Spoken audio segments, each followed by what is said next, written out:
This August 6th, while the rest of the world treats it like any ordinary Thursday, the soul of your departed loved one will shine before God with a light that Saint Teresa of Jesus once saw in her cell, long before she had the words to explain it. And you, who pray for them every night, may have wondered in silence how long that shadow will last, whether the name you whisper when no one is listening is already washed in that brightness, whether this date on the calendar has anything to do with the face you loved.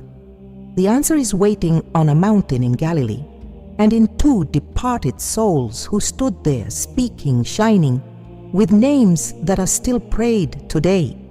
Everything that follows is for you. Stay with me, because there's a deeper question underneath, one you almost never say out loud, not even when you're alone in front of the photograph. If your loved one stood right now before the face of the Lord, how much light would surround them, and what's still missing for them to shine completely? Before we go any further together, write below the name of your departed loved one. Just one, the one that tightens your chest the moment you close the door at night. That name is being placed into the hands of Christ, transfigured on Tabor this August 6th. The gesture carries the weight of an old key, finally turning in a door you've been pushing against for years in silence. And what Saint Teresa of Jesus saw on an August evening, kept folded away in the pages of her writings, was set aside for the soul listening to this today, word by word, without rushing ahead. Picture the air on an August afternoon in Galilee. Dry, dust clinging to bare ankles, sweat running down the backs of three men who've been climbing for hours. Hot stone under their sandals, the smell of wild rosemary and crushed thyme, the buzz of cicadas that stops all at once, as if someone shut off the whole world with a single wave of the hand. And then, up at the summit of Mount Tabor, something changes. The Master's clothing begins to take on a whiteness no human bleach could ever produce. His face turns bright as the noonday sun. And to his right and to his left, two figures appear, standing, two men, two dead men. One had died 15 centuries earlier on the summit of another mountain. The other had been swept up in a chariot of fire 900 years before that. And there they were, standing, whole, with a name, with a voice, talking with Christ the way you'd talk with a close friend you'd been waiting a long time to hear from. The evangelist named them without hesitation: Moses and Elijah. The three apostles who climbed with the Lord recognized them without anyone telling them who they are. No portraits, no descriptions, never having laid eyes on either man before. They recognized them from the inside, the same way that in a long dream, you know the person walking toward you down the hallway is your mother before you can even see her face. They recognize them because glorified souls wear their identity like a second skin, and that identity is passed on without a word. Stop on that detail, hold on to it, because it carries the first answer to the quietest wound in your heart. You, who buried someone, have carried that same doubt over and over. When I finally get there, will I recognize them? So many years have gone by. I saw the face worn down by illness. I remember it the way it looked in the casket, that cold, waxy stillness on the cheeks. But I also saw it young once, laughing in a photograph I keep in a drawer. Which of those faces will be waiting for me? Will I even recognize her, with the memory I'm losing more of every year? Will she recognize me, with these new wrinkles, with the white hair that moved in uninvited? The scene on Tabor answers you with surgical clarity. Moses had been dead for over 1,000 years. His body had vanished somewhere on Mount Nebo. Nobody knew where his bones lay. And he shows up on Tabor still fully Moses. The apostles know it. Christ speaks to him as one speaks to someone close. The centuries didn't erase the man. They refined him. They deepened him. They left him more himself than he'd ever been walking down Sinai with the tablets pressed against his chest. Same with Elijah. He'd been carried up to heaven in a whirlwind of fire centuries earlier. without passing through death the way we understand it, swept up in a chariot that left scorch marks on the clouds. And there he stood, his old prophet's cloak thrown over one shoulder, the hard stare of a man who'd argued with kings, talking face to face with the Son of God, like someone picking up a conversation that had been left unfinished. Elijah was Elijah, not one atom less. Listen to me now, because this is something you need to hear slowly. The soul of your loved one crossed that veil whole, with their name and their history intact, with their particular laugh, with their own way of looking at things. All that modern talk about an energy or a vibration comes from people who've never read the Gospels and never sat with Saint Teresa of Jesus. Your loved one is still, right now, while you're reading this, a person with a real name, with memory, with the exact look you learned by heart at the kitchen table, with the one-of-a-kind way they laughed that belonged to no one else.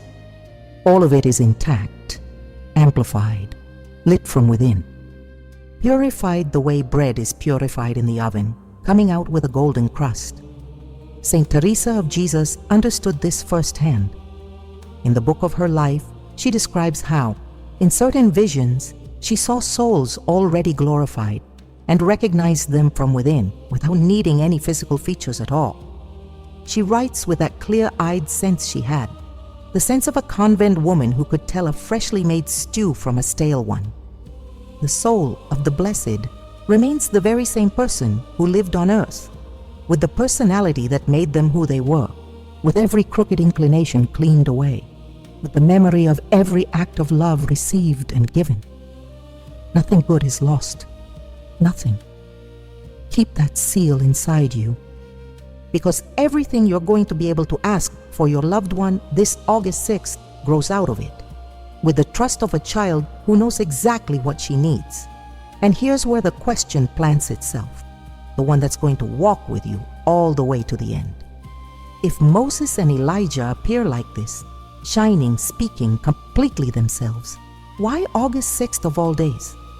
Why did the church choose to place this feast in the middle of summer on a Thursday that so often slips past the grandmothers who no longer make it to the parish during the week?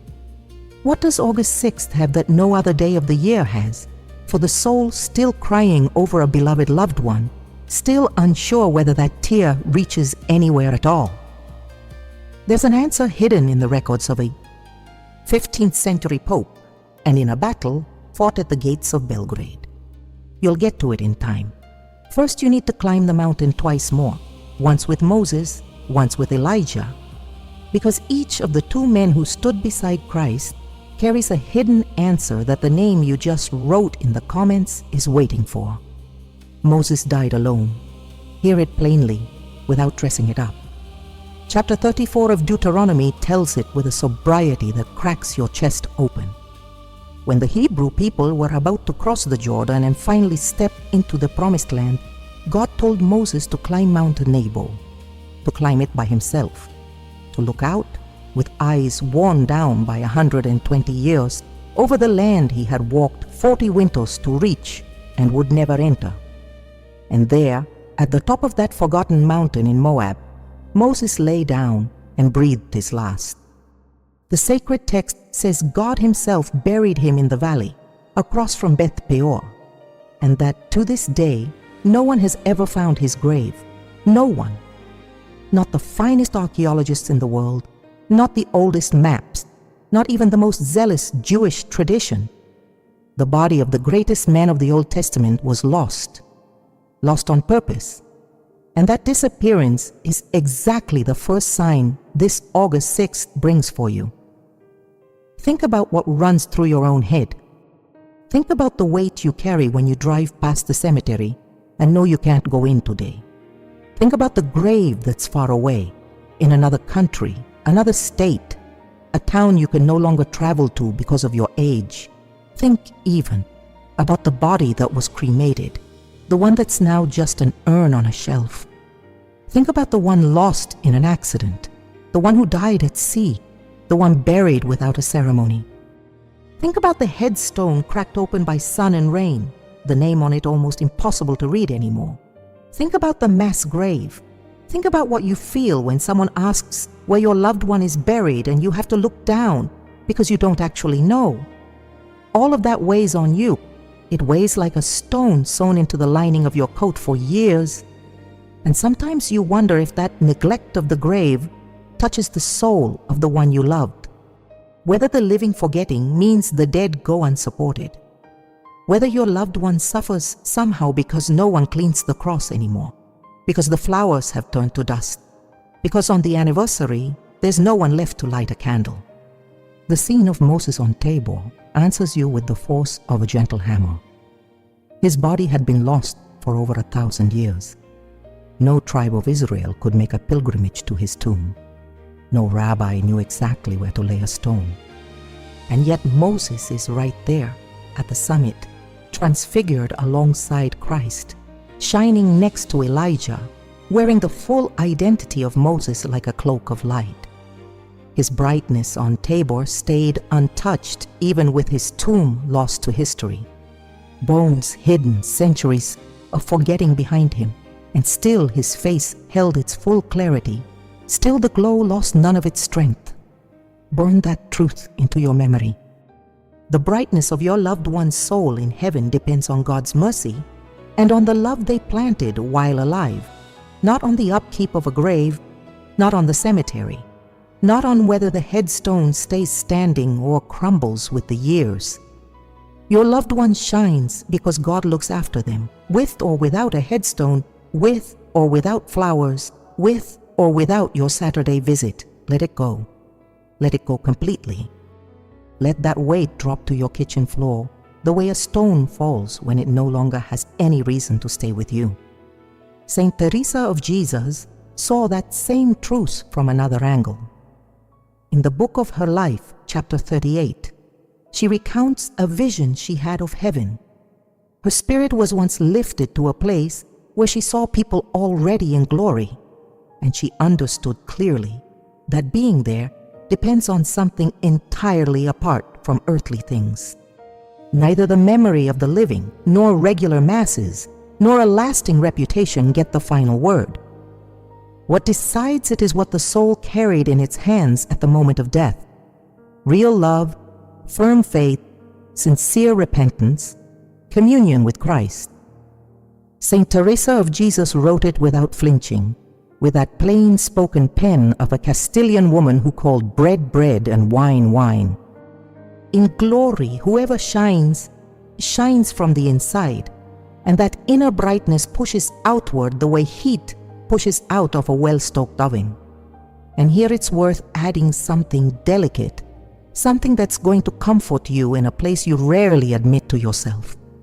Many of you have a loved one far away, a father buried in the hometown 1,000 miles off, a sister in another country, a son who emigrated and died on foreign soil, whose body you couldn't even keep vigil over. Some nights you wake up feeling like you abandoned them, like you're not tending to their rest, like you weren't enough. That guilt is one of the worst kinds, and it dissolves in front of the scene on Tabor the way a drop of ink dissolves into the ocean, because Moses was buried by God himself in a valley with no name, no pilgrims, no tributes. And that hidden burial didn't strip him of a single ounce of glory. There's still ground to cover. Because if Moses tells you the grave doesn't hold the soul back, you still need to hear the voice of the second man. Elijah, a prophet who wasn't even buried, a man who left this earth without a ceremony, without a body handed over, without a funeral. And yet he appears on Tabor with something Moses didn't have, the word. Elijah speaks, Elijah converses, Elijah takes part. And what Elijah is saying to Christ on that summit holds a very precise answer for the loved one whose name you set down just a few minutes ago. What would they have talked about? That's the question millions of Christians have turned over for 20 centuries. Elijah and Christ at the summit of Tabor, in front of 3 apostles standing there with their mouths open. What were they talking about? The evangelist Luke, in chapter 9, verse 31, drops in a line of striking precision. he writes that Moses and Elijah were speaking with Jesus about his exodus, which he was about to fulfill in Jerusalem. That word, exodus, in Greek, means departure, passage, crossing over. Moses and Elijah were talking with the Lord about his death, about his Passover, about the paschal mystery that was about to unfold on the cross. Slow down and think about that. A glorified man who had died was talking with Christ on a mountaintop about what was going to happen in Jerusalem. A glorified man had a voice, had an opinion, had a part to play, had a seat at the table of the central mystery of the universe.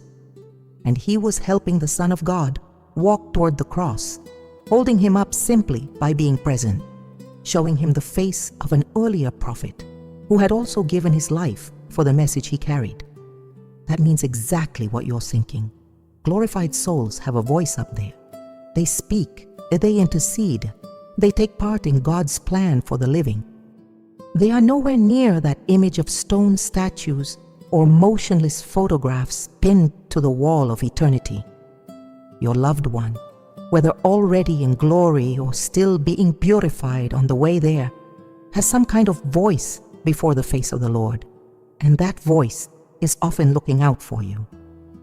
How did Saint Teresa of Jesus come to know this?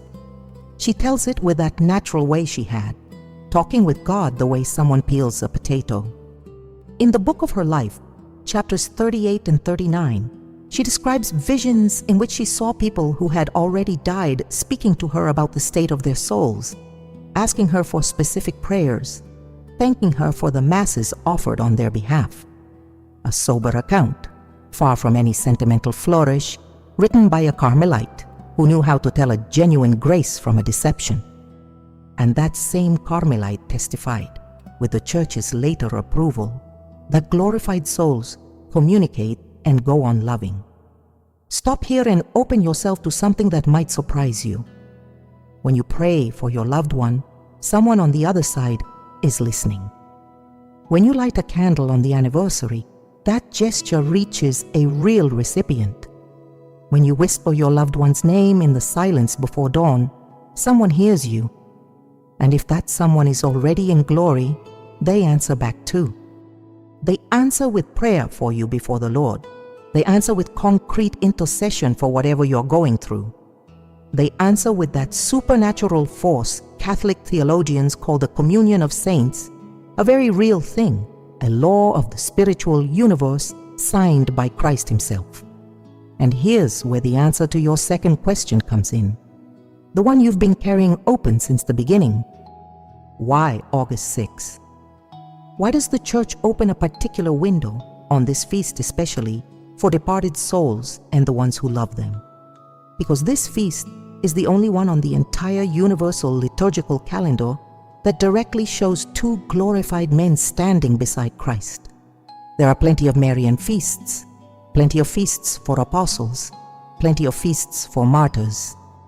But the feast of August 6th, the Transfiguration of the Lord, is the only one where the liturgy proclaims, in that day's gospel, in the Mass itself, the named, explicit, glorified appearance of two people who had already died, speaking with Christ. Every August 6th, when the Church celebrates that Mass, it sacramentally makes that scene present again. And that renewal opens a particular door for all the souls of the faithful departed who are on their way to that same glory. Hold on to that key, because when you walk into a church this August 6th and hear the gospel of the Transfiguration proclaimed from the lectern, something happens in the air that no camera could ever capture. An invisible space opens, and your loved one draws closer. They draw closer because the priest is naming Moses and Elijah from the lectern. They draw closer because the Holy Spirit joins heaven and earth in that instant. They draw closer because the communion of saints is a living reality with its own liturgical schedule, its own exact date on the calendar. Listen to one more thing. Elijah, according to the Gospel, spoke. Moses, according to the Gospel, spoke too. But it was Elijah's voice that seemed to echo the loudest in the silence afterward.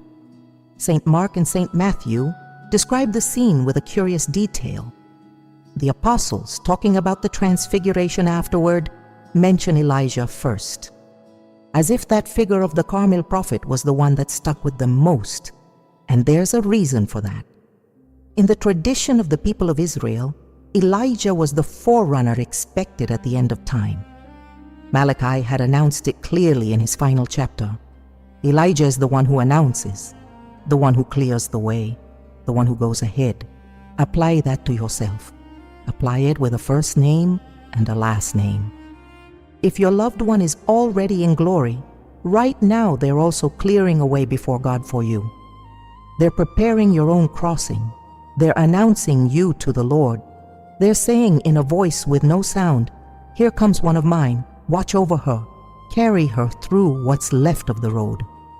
That's the voice of Elijah, magnified 1,000 times over in the souls of everyone who has died in grace and now prays for their own from the throne of the Lamb.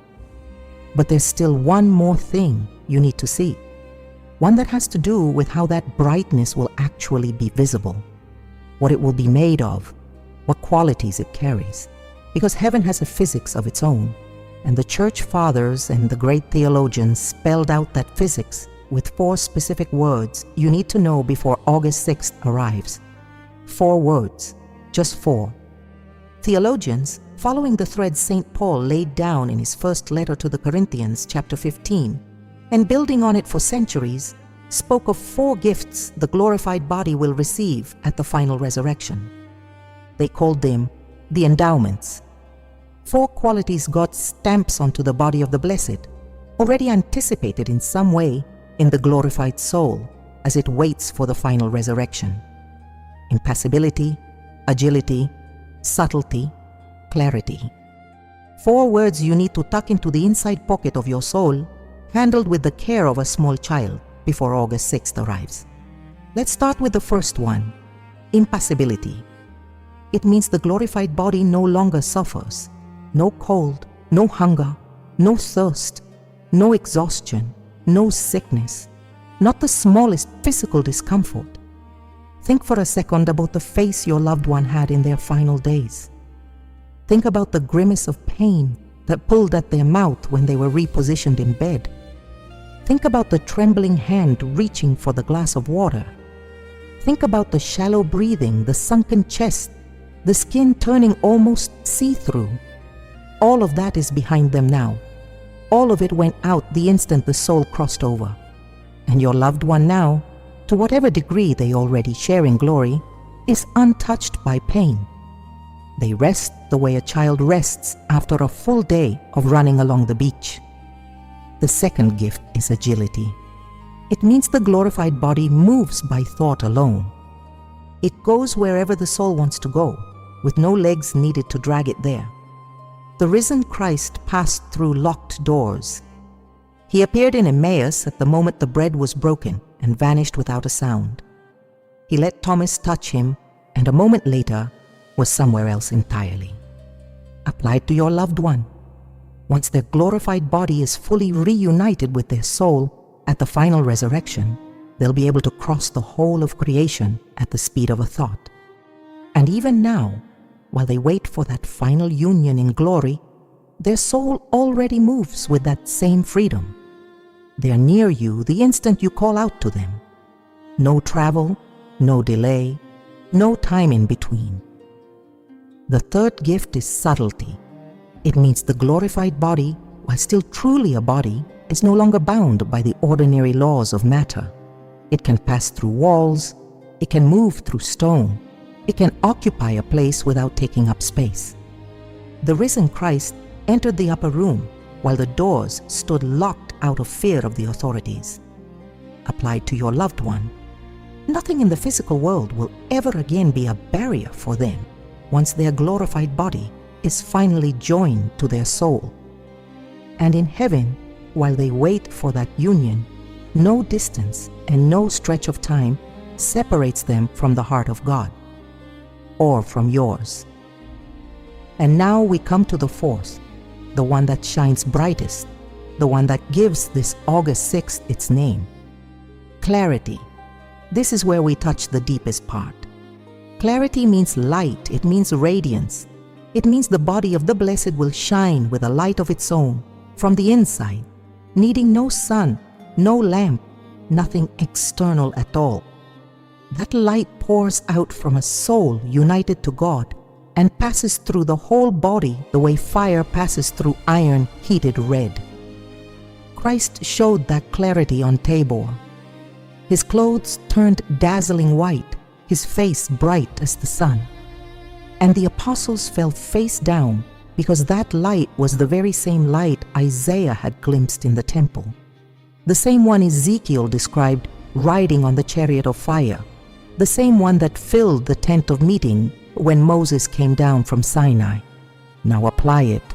Your loved one will shine with that light, with that exact light, at the final resurrection, when their body is joined, glorified, to their soul forever, they will shine. And even now, to the degree they already share in glory, that inner clarity is already lit inside them. The face you loved, the look you memorized, the smile that disarmed you, all of it is shining right now with a clarity that has nothing to do with the August sun or the lamp at the wake. It comes straight from God. It is God Himself, shining in your loved one from within. This is where the voice of Saint Teresa of Jesus becomes essential. In the book of her life, chapter 28, she describes a vision of the risen Christ with a clarity she compares to the noonday sun covered by a sheet of clear glass. She writes, with that clear-sightedness of hers, that the brightness of the glorified body is light kindled from within, light that rises out of the interior, nothing like a borrowed reflection or a trick of the eye. And that same light, in a lesser measure, will be given to the glorified bodies of the blessed at the resurrection. In the sixth dwelling place of the interior castle, when she writes about raptures and ecstasies, she suggests that God grants some mystics, even in this life, a tiny preview of that clarity, as though He cracked the door open for a single instant. Hold on to that detail carefully, because it means the clarity your loved one carries right now, this August 6th, is the same nature of light that shone on Tabor, different in degree, identical in kind, the same family of light, the same luminous imprint of the God who is light and in whom there is no darkness. And there's still one more piece. Because knowing your loved one is bathed in this clarity raises a question that burns underneath. Why did the Church choose August 6th of all days for this feast? The answer lies in a battle fought at the foot of a fortress on the Danube, and in the records of a 15th century pope from Valencia, who found the courage to light a candle for all of Christendom in a very hard year, the year 1456, a scorching summer in the Balkans. An Ottoman army of nearly 150,000 men, led by Sultan Mehmed II, had crossed the Danube and laid siege to Belgrade. This was the same Mehmed II who 3 years earlier had taken Constantinople and brought down the Byzantine Empire. All of Christian Europe trembled. Belgrade was the last gate before Hungary, Austria, and the heart of Christendom. If Belgrade fell, there was no natural border left to stop the Ottoman advance short of Vienna, maybe even Rome. An elderly Franciscan, 71 years old, worn out from preaching across Central Europe and begging for crusaders that never came, climbed the walls of that city with a crucifix in his hand. His name was John of Capistrano. Beside him, a stubborn Hungarian general, son of a Transylvanian nobleman, led the defense. John Hunyadi. The two men, one in a habit, the other with a sword, pulled off what the world had already written off as impossible. They gathered a makeshift army of peasants, craftsmen, and villagers who barely knew how to hold a weapon. And with that unlikely force, on July 22, 1456, they turned back the Ottoman assault at the foot of the walls. Belgrade did not fall. Mehmed VI withdrew, wounded. Christendom breathed again, and bells began ringing across Europe to announce the victory. But the news was slow to travel. In those days, a messenger on horseback crossed kingdoms at a crawl. In Rome, Pope Calixtus III, a Valencian from the Borgia family, a man nearly 80 years old who had months earlier ordered every church to ring its bells at midday to pray for victory over the Ottomans, received the news on August 6, 1456. August 6th, already an old feast of the Transfiguration in the Byzantine Rite, observed unevenly in the West. That same day, giving thanks to the Lord for the victory at Belgrade, Calixtus III decided to raise the Feast of the Transfiguration to a universal feast of the Church, mandatory throughout the Latin Rite, fixed forever on August 6th. Read that slowly. On August 6th, 1457, exactly 1 year later, the whole Church celebrated the Transfiguration of the Lord as a universal feast for the very first time. The bull that established it was called Inter Divini Dispositionis Arcana, and in it, Calixtus III bound together for good the brightness of Tabor and deliverance from a deadly threat. The light of the transfigured Son of God, held up as an answer and a comfort in the face of the greatest danger Christendom had faced in centuries. And what does any of this have to do with your loved one? Everything, absolutely everything. Listen closely.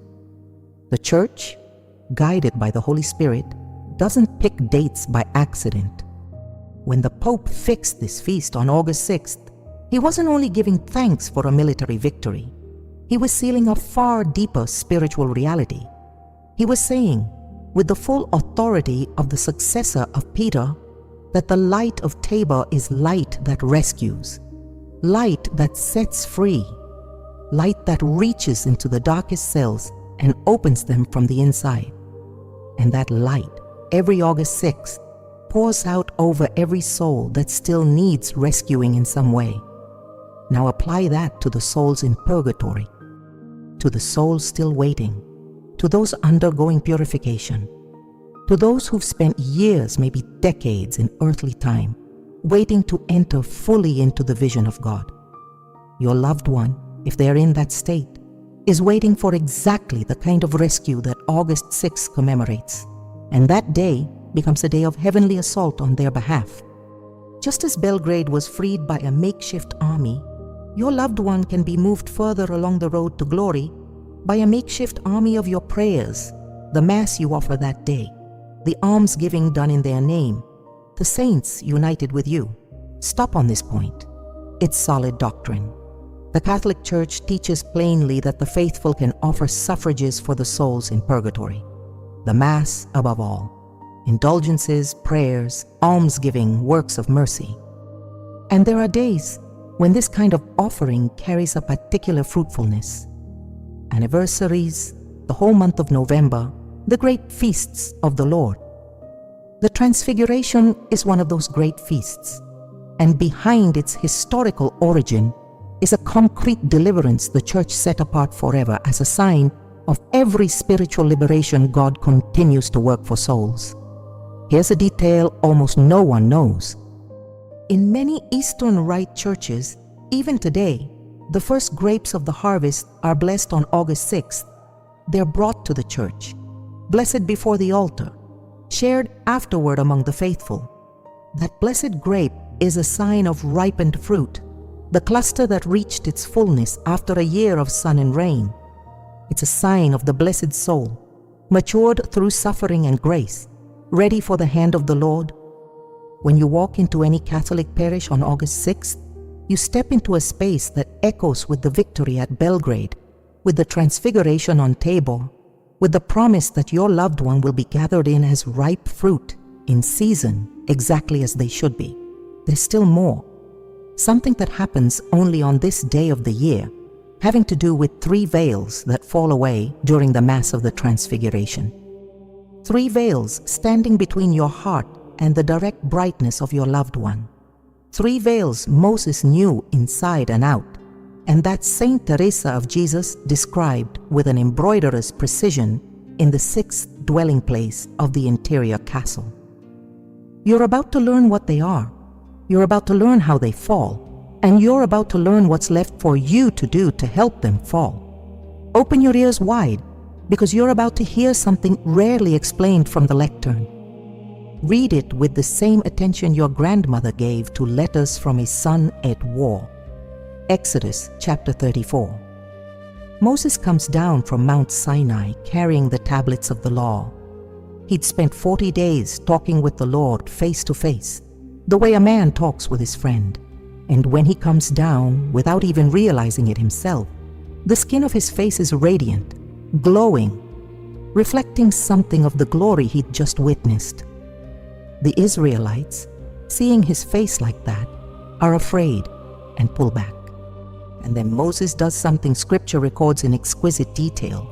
He covers his face with a veil, because the people below, out on the plain, could not bear the brightness of a face that had just spoken with God.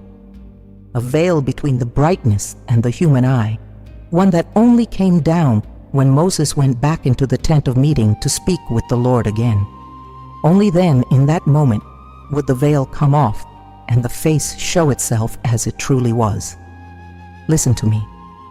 Between you and the brightness of your loved one, right now, there are 3 veils. 3. Not one more, not one less. And this August 6th, all 3 tremble a little before the light of Tabor. Hold them in your memory, one by one. The first veil is called time. You live tied to the kitchen clock and the doctor's schedule. Your loved one no longer does. Your loved one exists in a place where an afternoon stretches like 1,000 years, and 1,000 years pass like an afternoon, as Saint Peter wrote down in his own teaching. That mismatch between your time and theirs is the first veil. When you grieve for your loved one and think about how long they've been gone, for them it's barely been the blink of an eye. When you despair because years have passed without feeling any sign of them, for them your whole life is unfolding inside one immense instant, sheltered in God. This first veil lifts for a moment every August 6th. It lifts because the Feast of Tabor is memory and anticipation at once. Memory of what happened in Galilee 20 centuries ago. Anticipation of what will happen at the final resurrection. And at that liturgical crossing point, your time and the Lord's time touch. In that touch, your loved one draws nearer to you, even if your eyes can't see it. It's real closeness. The communion of saints made present again in the opening of the Mass. The second veil is called flesh. You have a mortal body, skin that wrinkles, bones that creak in the morning, hearing that no longer picks up what it used to. In this state, your mortal flesh simply can't take in spiritual light at full strength. Your loved one is already past that limitation. Their glorified soul, or their soul still being purified but already turned toward glory, perceives realities you cannot see or touch. And that mismatch between what you can take in through your senses and what they already live in full spirit is the second veil. This second veil lifts part way on August 6th for a different reason. Because the Eucharist of the feast, the sacramental communion received that day, joins your mortal flesh to the glorified body of Christ. And that union, even if you don't feel it through your outer senses, is real. Eucharistic communion on August 6th draws you into the very Christ who was transfigured on Tabor, and in him, you and your loved one meet for a few instants in the same reality, face to face with the same Lord. The third veil is called purification. This is the most delicate one to touch. If your loved one is still being purified in the state the Church calls purgatory, that purification itself stands as a veil between them and the full vision of God, and therefore between them and the complete brightness of heaven. That veil lifts when the purification is complete. Not a second before, not a second after. And the prayers of the living, the masses, the indulgences, the works of charity speed up that lifting. They genuinely do. This is doctrine defined by the Council of Trent and confirmed by the current catechism, far removed from pious imagination. Saint Teresa of Jesus talks about these veils in the sixth dwelling place of the interior castle with striking clarity. She writes that there are moments in a life of prayer when the soul senses a very fine cloth between itself and God, a cloth God himself tears away little by little, and she compares that process to what happens in purgatory. She writes with the simplicity of someone who has touched the subject from the inside. Purification is a path of love that burns and cleanses, nothing like a barren idea of punishment. And the more the soul cooperates, the faster that last piece of cloth tears through. Think about it. Every Hail Mary you pray for your loved one helps tear that cloth. Every act of charity done in their name cuts a thread. Every Mass offered for their soul pulls at the whole veil from heaven's side. And the day will come when that veil of purgatory falls away for good, and your loved one will be bathed, unfiltered, in the light of Tabor, shining with full clarity. Now you know what the three veils are: time, flesh, purification. You know all three have their moment before the feast of August 6th. And there's still one more episode from the life of Saint Teresa of Jesus you need to see. One that sheds light from another angle on everything you've just heard. A scene in a Castilian convent on an August evening almost no one talks about. A Castilian convent at the tail end of summer. Avila. The stone walls still hold the cold of dawn, even while the August sun outside scorches the cobblestones. In the chapel, there's a smell of old wax, of incense from the day before's Mass, of dried herbs the sisters laid out at the feet of the Virgin. A discalced Carmelite nun, well along in years, her feet cold inside her rope sandals, has stayed behind in prayer after Lauds. She's lingered without meaning to, tucked into the left corner of the choir, her hands hidden inside the sleeves of her habit. Her name is Saint Teresa of Jesus. Suddenly she's no longer in the chapel. She doesn't know how. She only knows the stone has turned to light, that the walls have pulled back, that she's seeing something human words can barely reach. She sees a multitude of souls, arranged at different levels, some brighter than others, all wrapped in a clarity that comes from no sun and no lamp, all turned toward a central point where the light gathers until it's almost dizzying, and at that center, Christ. The same Christ who once stood transfigured on Tabor in front of Peter, James, and John, now revealed in the full fullness of his glory, without a veil, his face complete, his wounds glowing like 5 marks of light. Saint Teresa of Jesus is left breathless. And among those souls, she recognizes faces. Faces of people she knew on earth. Faces of the departed she had prayed for. She recognizes them without anyone introducing them, the same way the apostles recognized Moses and Elijah on Tabor, from within, no name tag needed. She describes this scene with sobriety in the book of her life, in the chapters where she recounts the graces she received from the Lord over the years she spent coming to understand the state of souls in heaven. She writes that glorified souls exist in a joy that the Spanish language can't fully name. She writes that the exchange between them and God is constant, silent, luminous. And she adds a detail that touches you directly. Glorified souls go on loving the ones they left on earth, and that love is purer, more concrete, more effective than the love they had here below. Stop there. Glorified souls go on loving the ones they left on earth, and that love is more effective than what they had here below. Your loved one loves you better now than they ever did in life. Even if they loved you deeply while alive, even if they gave everything for you, they love you now with a love that's been purified of every shadow, every trace of selfishness, every distraction.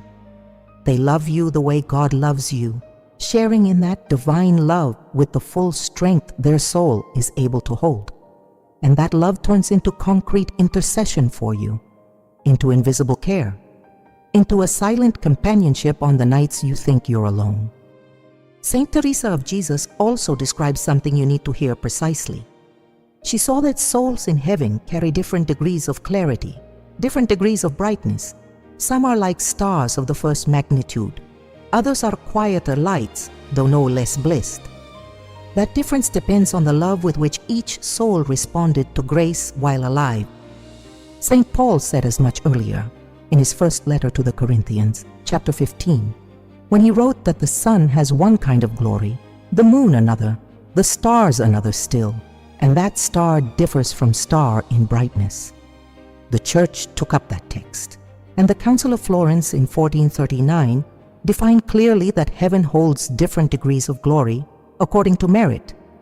Apply that to your loved one without a moment of despair.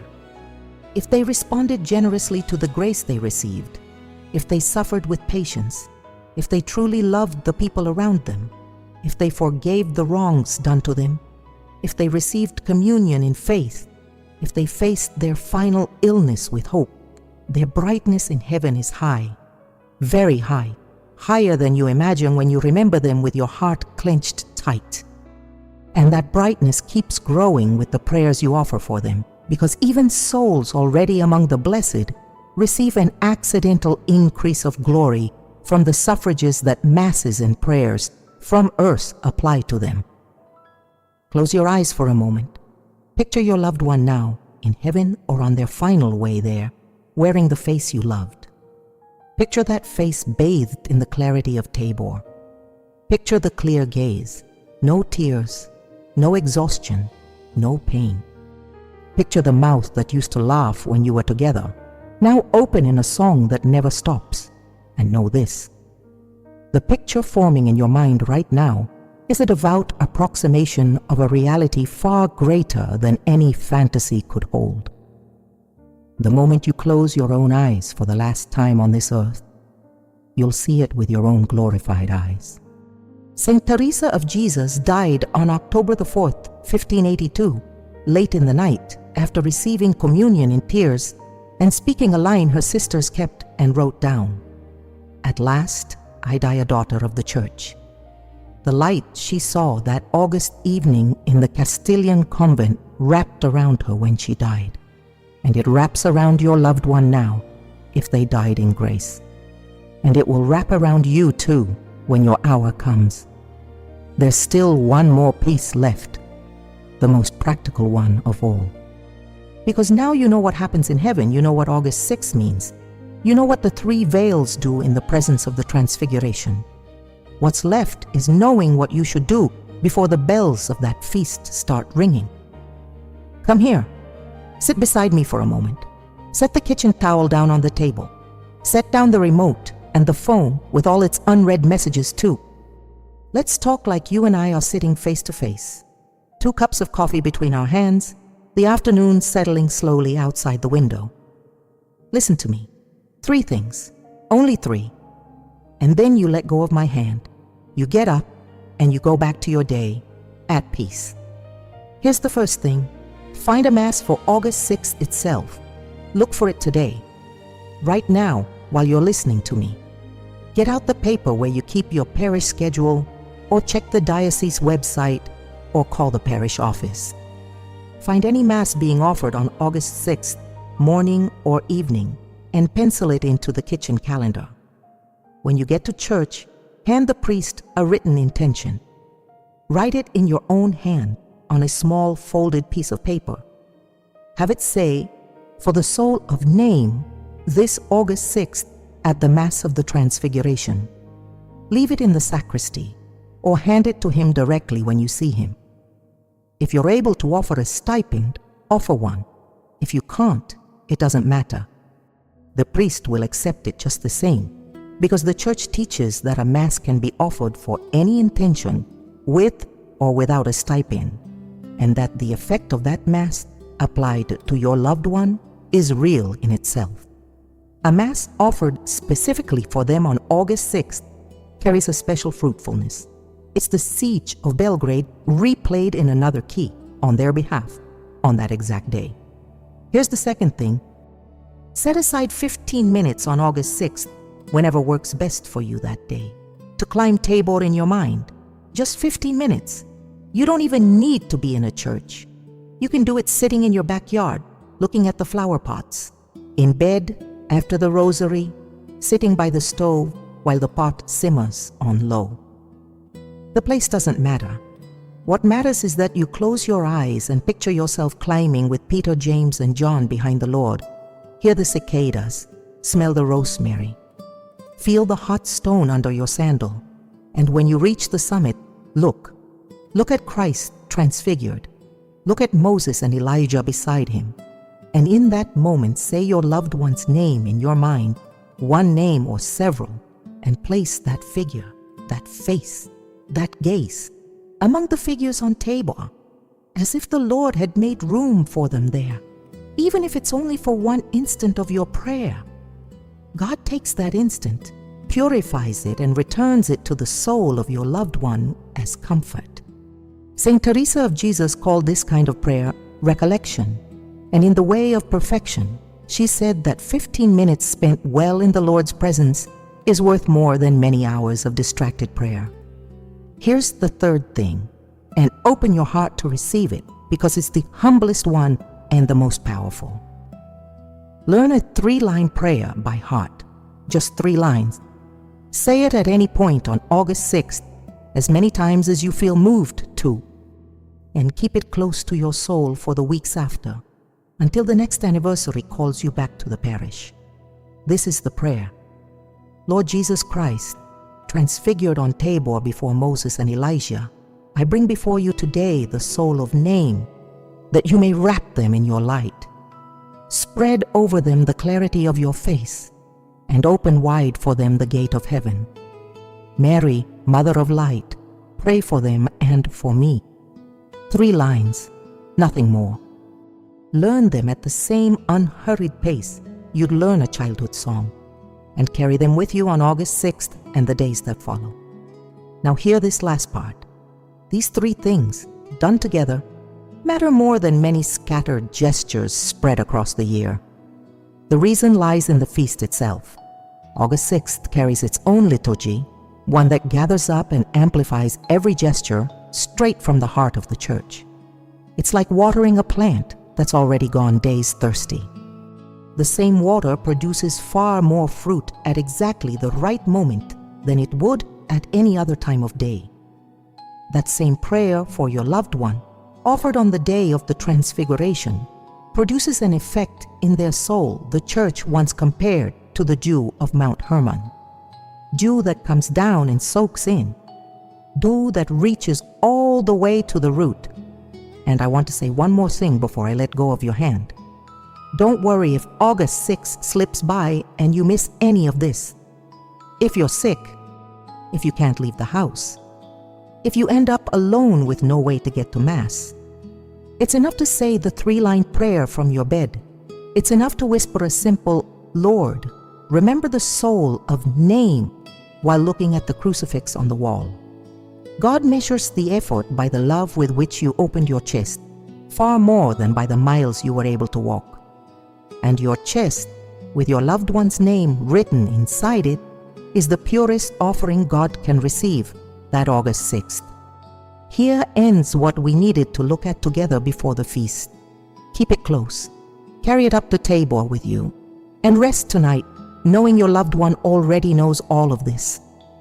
They're already waiting for August 6 with their eyes on you, with light inside them, with your name spoken before Christ every day since the moment they crossed the veil. Everything is being made ready, and so are you. Now take a deep breath. A little more than an hour has passed, and you're not quite the same person who sat down to listen to me at the start. You know things now that you didn't know yesterday. Those things already live inside you. They're already changing, quietly, the way you'll think about your loved one tonight when you turn off the lamp on the nightstand. You know that on the summit of a mountain in Galilee, 20 centuries ago, 2 men who had died stood beside Christ, with a name, with a voice.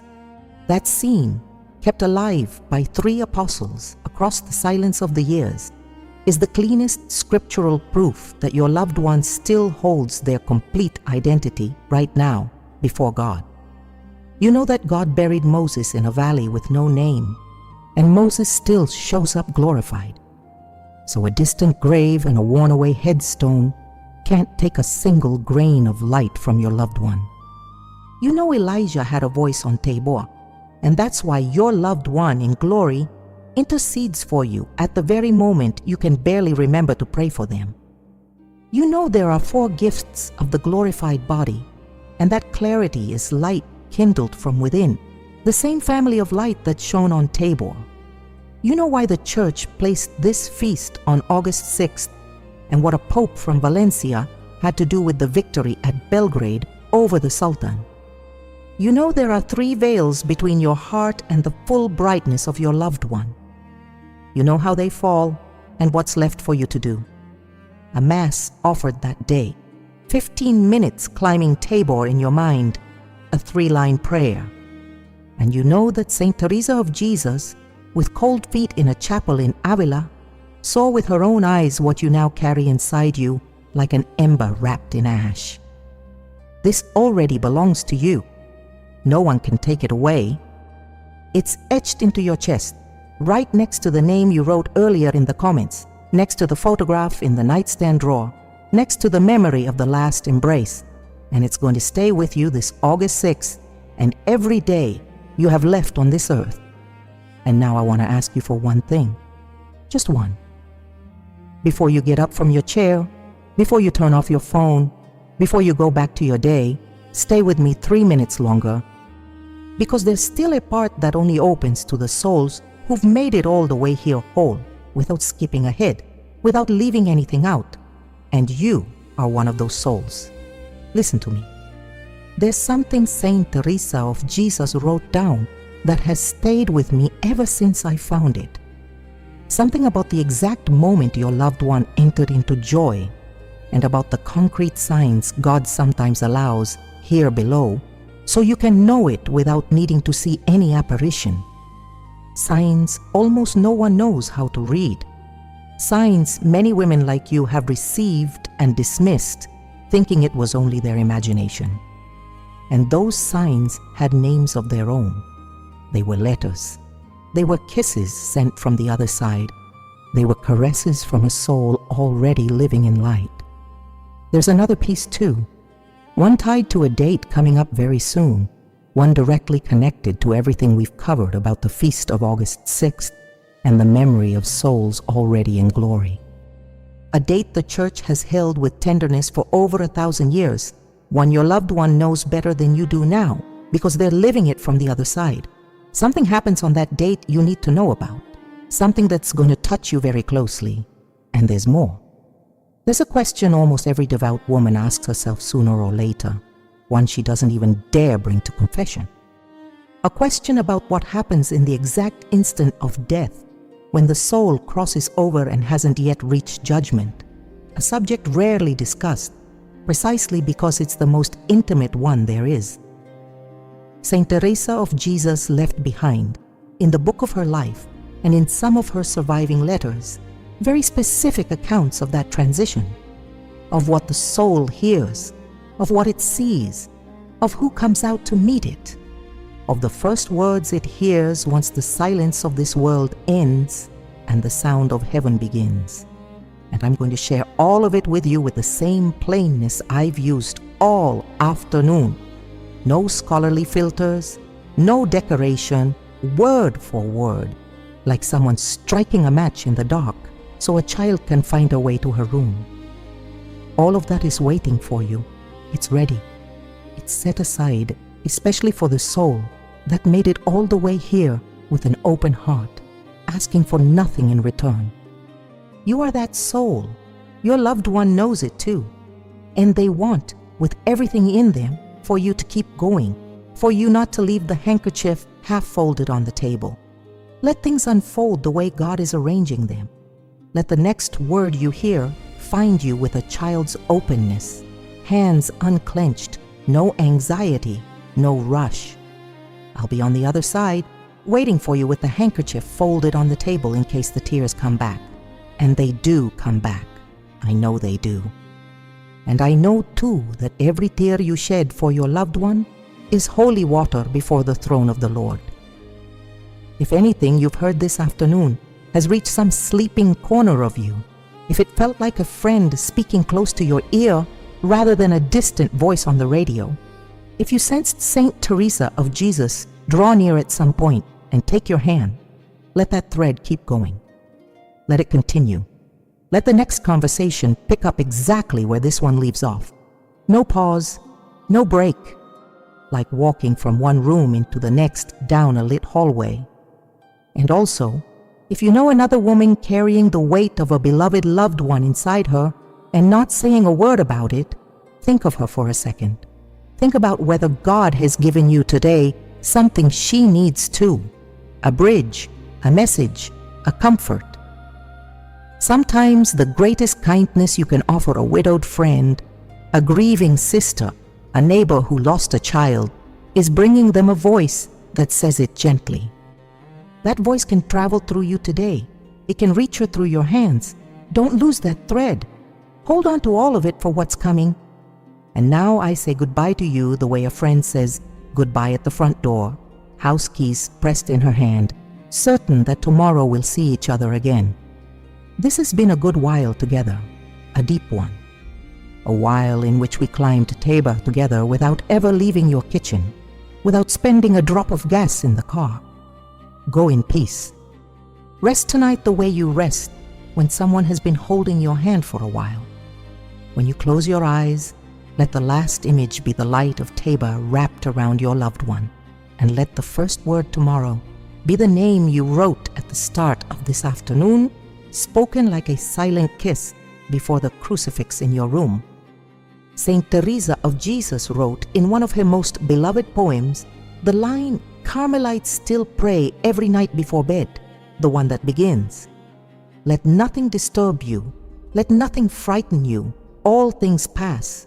God never changes. Patience obtains all things. Take it with you, close to your soul. Let it be your pillow tonight too. May the light of Tabor wrap around you. May the purified love of your loved one hold you up through the hard moments. May the gentle hand of the Virgin walk with you until August 6th arrives, and every day after that, God chooses to give you. Amen. Until very soon, dear daughter, very soon."